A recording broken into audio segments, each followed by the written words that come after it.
عزیز دوستو، قرآن مجید فرقان حمید نے نبی کریم صلی اللہ تعالی علیہ وسلم کے جو مناصب بیان فرمائے ہیں، ان میں سے ایک منصب حضور کا یہ بیان کیا ہے کہ وَيُعَلِّمُكُمُ الْكِتَابَ وَالْحِکْمَةَ، کہ نبی پاک صلی اللہ تعالی علیہ وسلم تمہیں کتاب کی تعلیم دیں گے اور حکمت کی تعلیم دیں گے۔ وَيُعَلِّمُكُم مَّا لَمْ تَكُونُوا تَعْلَمُونَ، اور جو تم نہیں جانتے وہ سب میرے حبیب تمہیں سکھا دیں گے۔ نبی پاک صلی اللہ تعالی علیہ وسلم معلم کائنات بن کر دنیا میں تشریف لائے۔ جن جن چیزوں کی انسانیت کو، بنی نو انسان کو، مسلمان کو حاجت و ضرورت تھی، وہ ساری چیزیں حضور علیہ السلام نے سکھائیں۔ اگر میں دو لفظوں میں بات کو سمیٹوں تو محبوب نے وہ جینے کا طریقہ سکھایا ہے جس جینے میں بھی بڑا مزہ ہے، اور محبوب پاک علیہ السلام نے وہ جینے کا طریقہ سکھایا ہے جس جینے کے بعد مرنے میں بھی بڑا ہی مزہ ہے۔ حضور علیہ السلام کی جو تعلیمات ہیں وہ زندہ اور جاوید ہیں۔ ایک ایک بات انسان کو ذہنی طور پر توانا اور فکری طور پر جوان کر دیتی ہے۔ نبی رحمت علیہ السلام کے ارشادات اتنے اعلیٰ ہیں جو ہر انسان کو، ہر شخص کو شعور زندگی عطا کرتے ہیں۔ آپ اندازہ فرمائیے، مزدور کیا سمجھتا ہے اپنے آپ کو؟ وہ سمجھتا ہے میں نہایت غریب آدمی ہوں، صبح جاتا ہوں، مشقت کرتا ہوں، پسینے میں شرابور رہتا ہوں، ہاتھوں پہ چھالے پڑ جاتے ہیں۔ لیکن اگر حضور علیہ السلام کی تعلیمات کو دیکھا جائے تو حضور فرمانے لگے سب سے بہترین کھانا ہی وہ ہے جو تو اپنے دو ہاتھوں کی محنت سے کما کے کھاتا ہے۔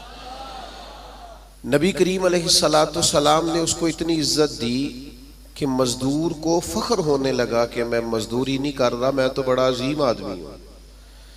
ہر شخص کے بارے میں جو حضور کی تعلیم، آپ یقین کریں ہماری جتنی بھی زندگی میں، ہمارے ذہنوں میں، ہمارے مزاجوں میں، ہماری طبیعتوں میں جتنا بھی اضطراب پیدا ہوتا ہے، جتنی بھی بے چینی پیدا ہوتی ہے، کسی جگہ کسی مقام پر اگر کوئی الجھاؤ پیدا ہوتا ہے تو ان سارے سوالوں کے جواب اللہ کے رسول نے ارشاد فرمائے۔ ہم چونکہ کتاب و سنت کی تعلیمات کے معاملے میں بہت گہرا اترتے ہی نہیں، زیادہ توجہ ہی نہیں کرتے، انہماک کے ساتھ ان چیزوں کو لیتے نہیں، ورنہ ایک ایک پہلو پر حضور نے تعلیمات بیان فرمائی۔ اور پھر اس کے ساتھ ساتھ جو کمال ہے وہ یہ ہے کہ محبوب کریم نے صرف کتاب کی تعلیم نہیں دی، حکمت بھی سکھائی۔ دانائی بڑی نعمت ہے، حکمت بڑی سعادت ہے، اور نبی پاک صلی اللہ تعالی علیہ وسلم حکمت کی تعلیم ارشاد فرمانے والے۔ ہمارے ہاں نہ جلد بازی، بے چینی، بے قراری اور فیمس ہونے کا شوق اور آگے بڑھنے کا شوق اور اپنی زندگی کے اندر طرح طرح کی انسان کی اچھلتی اور مچلتی خواہشات، یہ اسے حکمت سے دور کر دیتی ہیں۔ نبی پاک صلی اللہ تعالی علیہ وسلم نے ہمیں جو حکمت عطا کی ہے نا، وہ انسان کو بردبار کر دیتی ہے، اس کی زندگی میں ٹھہراؤ آ جاتا ہے۔ وہ جس مقام پہ بھی ہوتا ہے وہ اپنے آپ کو اللہ تبارک و تعالیٰ کی خاص رحمت میں شمار کرتا ہے، اسے ایک خاص قسم کا اطمینان قلبی اور انشراح صدر نصیب ہوتا ہے۔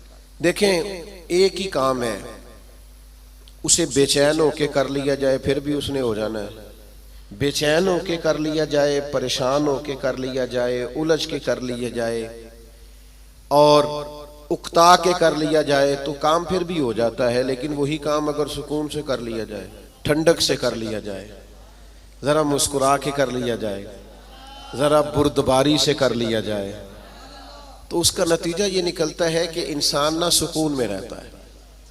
ہمارے ہاں چونکہ دانائی نہیں ہوتی تو جو بالکل صحیح چیز ہوتی ہے نا، اس کا بھی ہم ایسا الٹ مطلب بیان کرتے ہیں، ایسا انفرادی مطلب بیان کرتے ہیں کہ وہ صحیح بات بھی بعض اوقات نہ غلط ہو جاتی ہے۔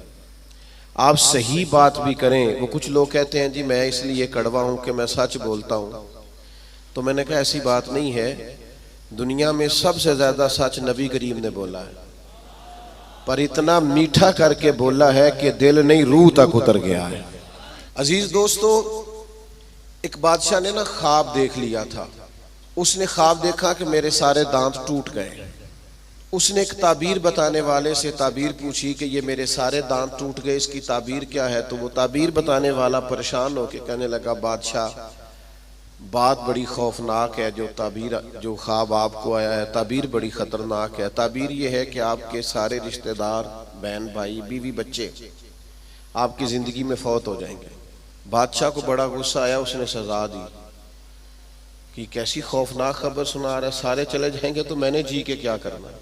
کچھ دنوں کے بعد ایک اور تعبیر کرنے والوں کو بلایا اور اسے بلا کے کہا کہ میں نے یہ خواب دیکھا ہے کہ میرے سارے دانت ٹوٹ گئے ہیں، تو تعبیر کیا ہے؟ تو وہ کہنے لگا، بادشاہ یہ تو بڑا اچھا خواب ہے۔ اس نے کہا کیا مطلب؟ کہنے لگا اس خواب کی تعبیر یہ ہے کہ آپ کے خاندان میں سے سب سے لمبی عمر اللہ آپ کو عطا فرمائے گا۔ بادشاہ نے اس بندے کو انعام دیا، تحائف دیے اور بار بار آنے کی دعوت دی۔ میرا خیال ہے تعبیر ایک ہی نہیں بتائی دونوں نے، لیکن بات اگرچہ بے سلیقہ ہو کلیم، پر بات کرنے کو سلیقہ چاہیے۔ ہم نہ اپنے بچوں کو اس طرح سمجھاتے ہیں کہ وہ بچے بجائے سمجھنے کے ناراض ہو جاتے ہیں۔ ہمارا سمجھانے کا انداز بعض اوقات الا ماشاءاللہ توہین آمیز ہوتا ہے۔ ہمارا بعض اوقات بعض لوگوں سے ملنا، بعض لوگوں کے ساتھ ربط رکھنا، اس میں خوبصورتی نہیں ہوتی۔ دانائی، تدبر، حکمت، معاملہ فہمی، یہ ایک بڑا ضروری کام ہے، ایک بڑا سمجھداری والا کام۔ نبی پاک صلی اللہ تعالی علیہ وسلم نے ہمیں حکمت سکھائی ہے، دانائی سکھائی۔ پتہ ہے مسائل کب ہوتے ہیں؟ جب ہم انہیں ذہن پہ سوار کر لیتے ہیں، اور جب پریشانی کو ذہن پہ سوار نہ کیا جائے پھر پریشانی نہیں رہتی، پھر بندہ آسانی سے اس پریشانی سے گزر جاتا ہے۔ بڑے تدبر کے ساتھ روزمرہ کے معاملات کو ڈیل کریں۔ میرے پاس ایک دوست اپنے بچے کو لے کے آئے کہ حضرت اس کو دم کر دیں، اور ساتھ انہوں نے کہنا شروع کیا باقی تو اس کے بہن بھائی بڑے اچھے تھے، یہ ضدی بھی بہت ہے اور اڑ بھی بڑی جلدی جاتا ہے، اور اس کے مزاج میں تلخی بھی بہت زیادہ ہے، اور اس کی طبیعت کے اندر سختی۔ دو چار باتیں انہوں نے کی تو میں نے کہا کہ آپ تو اس کے والد ہیں، اگر آپ یہ لب و لہجہ اس کے بارے میں بیان کریں گے یہ تو سارے خاندان سے کٹ جائے گا۔ آپ کو تو ایسا کرنا چاہیے تھا کہ اگر آپ اسے سمجھاتے بھی تو اس طرح سمجھاتے کہ اسے پتہ ہی نہ چلتا مجھے کوئی سمجھا رہا ہے۔ آپ اس کو ضدی کہہ رہے ہیں، اس کا تو ذہن بن جائے گا میں تو واقعی ضدی ہوں، طبیعت بن جائے گی، ذہن اس کا الجھ جائے گا۔ حکمت کے ساتھ اپنے مخالف کو بھی کبھی ڈیل کریں نا، آپ کی توجہ ہے میری بات پر؟ اپنے مخالف کو بھی کبھی ڈیل کریں نا۔ ہم نا بعض دشمنوں کو اتنی اہمیت دیتے ہیں کہ وہ تگڑے ہو جاتے ہیں۔ کچھ دشمن ایسے ہوتے ہیں جن کے بارے میں قرآن کا حکم یہ ہے کہ وَإِذَا خَاطَبَهُمُ الْجَاهِلُونَ قَالُوا سَلَامًا، جب تمہارا جاہلوں سے آمنا سامنا ہو تو تم نے کہنا ہے بھئی تمہیں سلام ہو۔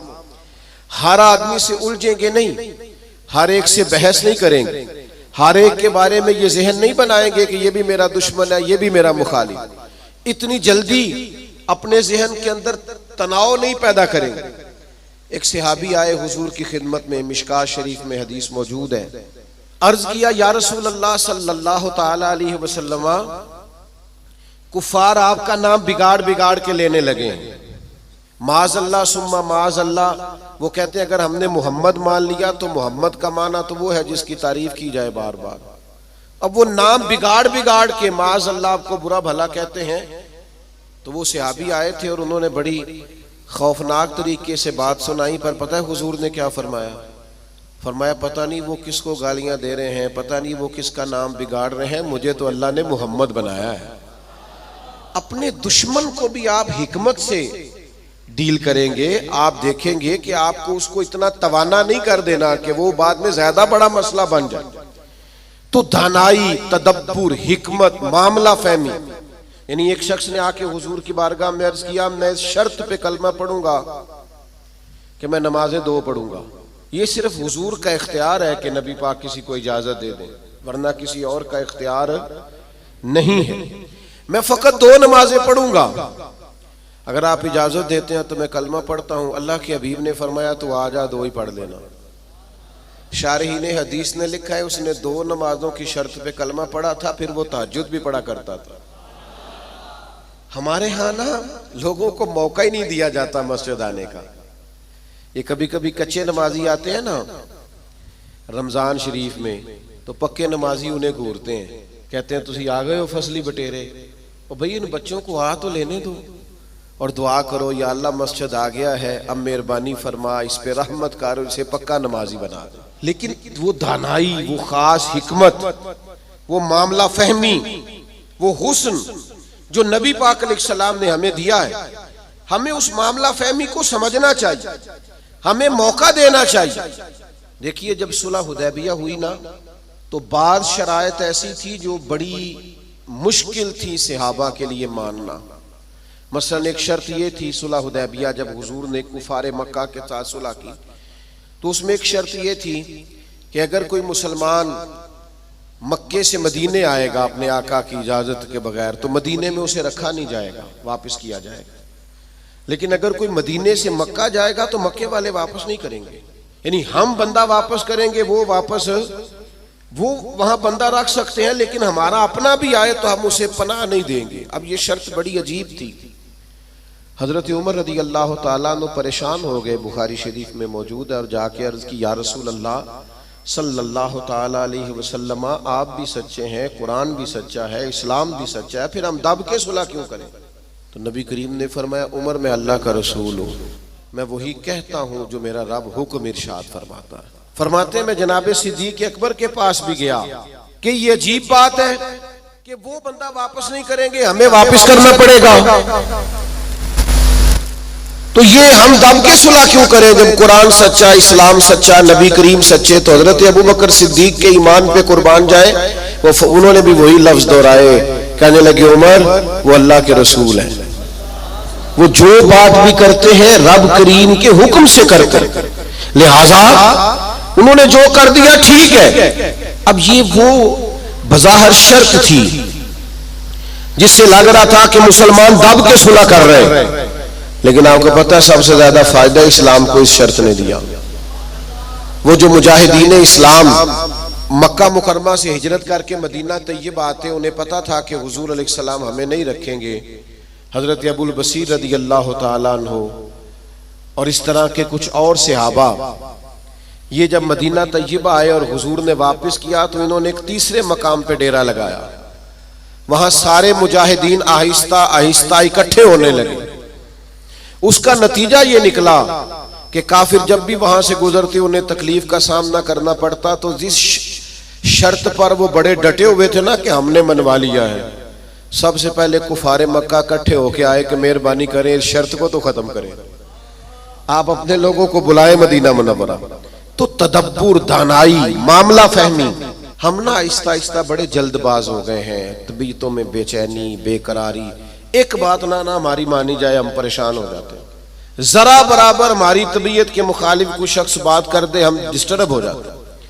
ہمارا ماحول اس قدر زیادہ پیچیدہ ہو جاتا ہے ذہنی کہ جو بڑے بڑے باصلاحیت لوگ ہیں، بڑے بڑے باشعور لوگ، وہ بھی حکیم نہ ہونے کی وجہ سے، دانا نہ ہونے کی وجہ سے اپنی صلاحیتوں سے کوئی فائدہ نہیں اٹھا سکتے.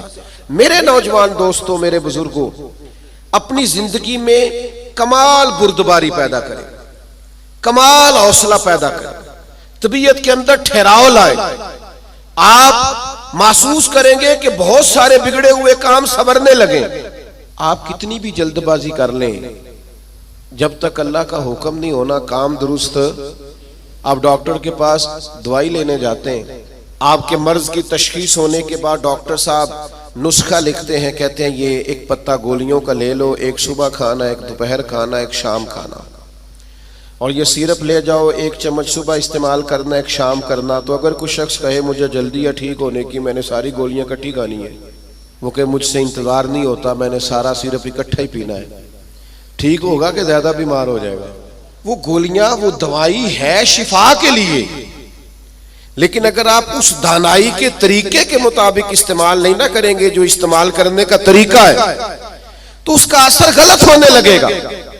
ہمارے مزاج کا جو الجھاؤ ہوتا ہے اور طبیعت کی جو جلد بازی ہوتی ہے، اور یہ جو بار بار جن لوگوں کو غصہ آتا ہے اور جو بار بار جبر میں آ جاتے ہیں، بار بار ٹھنڈے ہو جاتے ہیں، تانے شانے کبھی مل جائیں تو سن لینے چاہیے، کیا حرج ہے؟ تانوں کا بھی تو مزہ ہے نا، یہ مزہ لیں، یہ سرور حاصل کریں۔ میں کالج میں پڑھتا تھا تو جو میرا دوست سب سے زیادہ مجھے تنگ کرتا تھا نا، مولوی کہہ سب سے زیادہ، پھر ایک دن اسی کا مجھے فون آیا کہ یار کدھرے مل تیرے نہ تصویر کھجانی، انج بھی سجن واہ واہ تے انج بھی سجن واہ واہ۔ تو ایک دوست مجھے کہنے لگے میں نے میلاد کی جھنڈیاں اور لائٹیں لگائی ہیں تو مجھے 2 بندے بڑے تانے دیتے ہیں۔ میں کہ بس 2، یعنی حضور کے نام پہ تانا کھانا اور 2 سے ہی پریشان ہو گیا، یہ 200 بھی ہو تو اس کا مزہ لینا چاہیے۔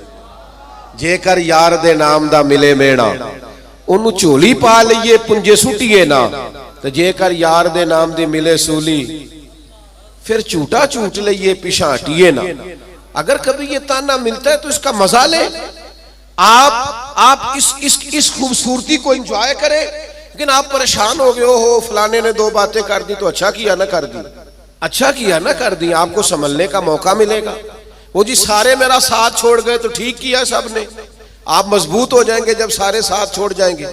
جب سارے ہٹ جاتے ہیں تو انسان کو سنبھلنے کا موقع ملتا ہے۔ جب تک ہم دانائی کے ساتھ، حکمت کے ساتھ معاملات کو نہیں لے کے چلیں گے، آپ اپنے بچوں کی پرورش کریں تو وہ طریقہ جو حضور نے ہمیں حکمت سکھائی، آپ اپنے بزرگوں کی خدمت کریں تو وہ طریقہ جو نبی پاک نے ہمیں سکھایا، آپ رشتہ داروں کے ساتھ لین دین کریں، معاملہ کریں، تجارت کریں تو وہ طریقہ اختیار کریں جو حضور نے ہمیں سکھایا۔ آپ اپنی طبیعت کے اندر ایک عجیب سا سکون محسوس کریں گے، فیصلے اس طرح کے کریں کہ تھوڑا سوچ سمجھ کر، جذباتی فیصلے کبھی نہ کریں۔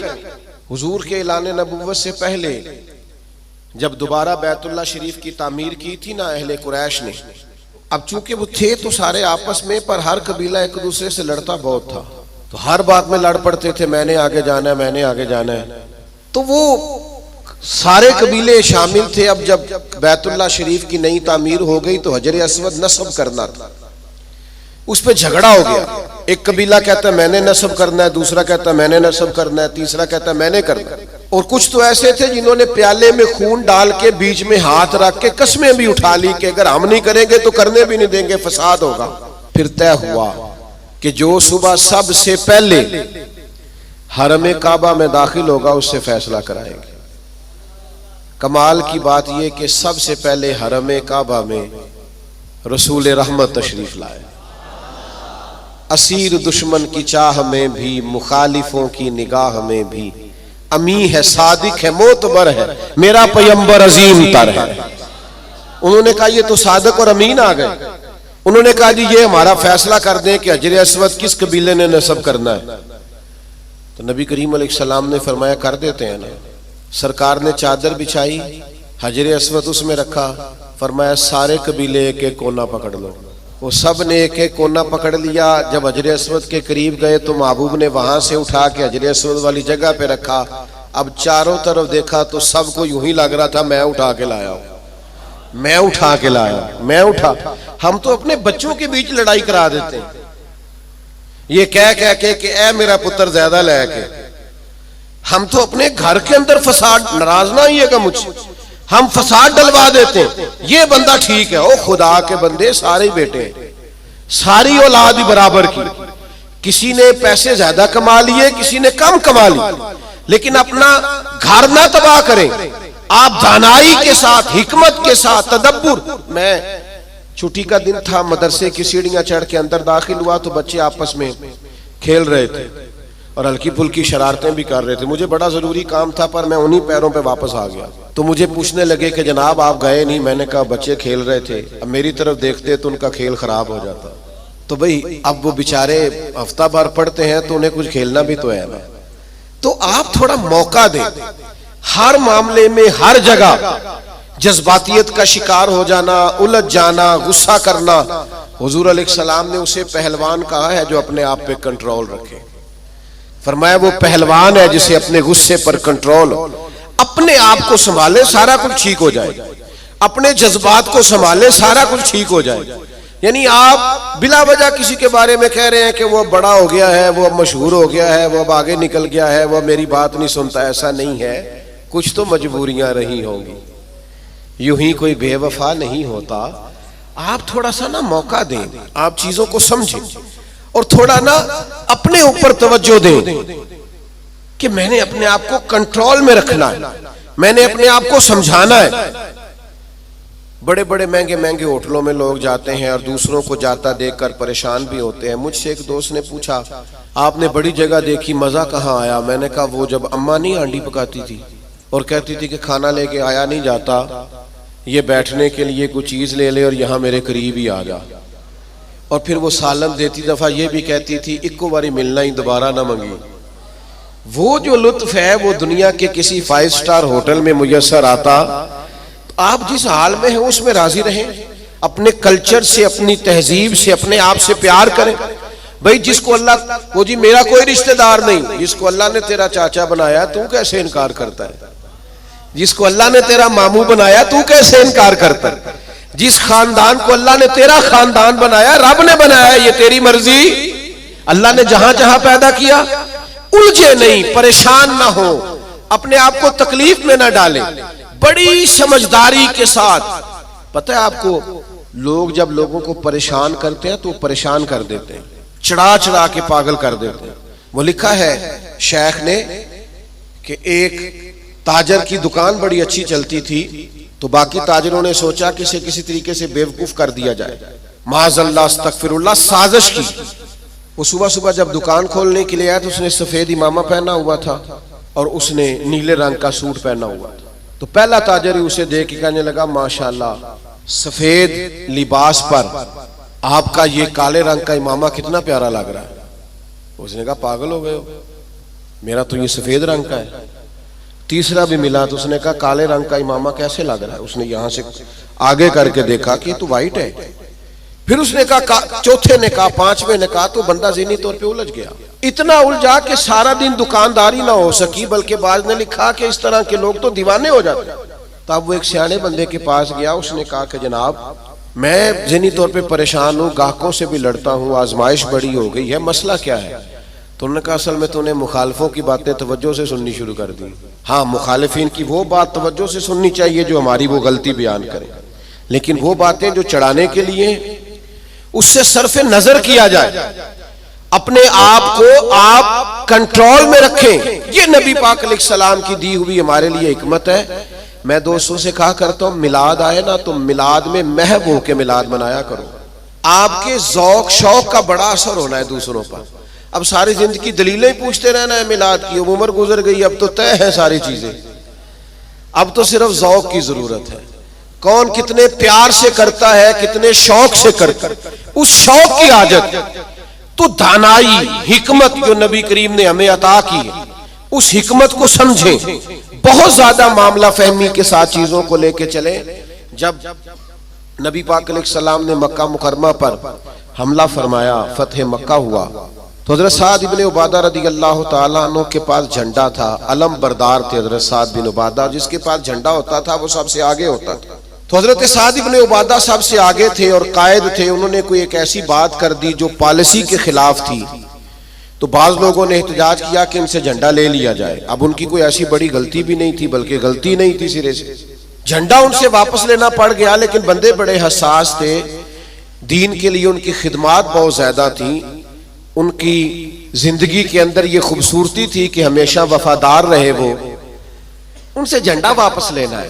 صحابہ نے عرض کی یا رسول اللہ اب کیا کریں گے؟ بندہ بھی بڑا حساس ہے اور موقع ایسا آ گیا ہے. تو نبی کریم نے فرمایا لے لیں گے جھنڈا، کچھ بھی نہیں ہوتا. یا رسول اللہ ایک شخص کو منصب سے ہٹانا ہے تو پریشان تو ہوگا نا. فرمایا کچھ بھی نہیں ہوگا. اب لوگوں نے دیکھا رسول پاک کی کمال حکمت کو. اب لوگوں نے دیکھا وہ میلاد والے محبوب کی دانائی، وہ تدبر، وہ کمال، وہ فراست، وہ علم، وہ بردباری، وہ چیزوں کو پوری گہرائی سے لینا. نبی کریم نے حضرت سعد بن عبادہ کو بلایا اور بلا کے فرمایا بھی میرا ارادہ بن کے آپ سے جھنڈا لے لیا جائے. تو عرض کی یا رسول اللہ صلی اللہ علیہ وسلم جیسے حکم، لیکن ساتھ ہی حضور فرمانے لگے بنا ارادہ یہ ہے کہ آپ سے لے لیا جائے اور آپ کے بیٹے کو دے دیا جائے. دنیا میں باپ سب سے زیادہ تب راضی ہوتا ہے جب وہ سمجھتا ہے میرا بیٹا برابر کا ہو گیا ہے، اب میری سیٹ پہ بیٹھ، جس بات سے انہوں نے ناراض ہونا تھا اسی بات سے وہ سب سے زیادہ راضی ہو گئے. یا رسول اللہ میرے بیٹے کو ملے گا.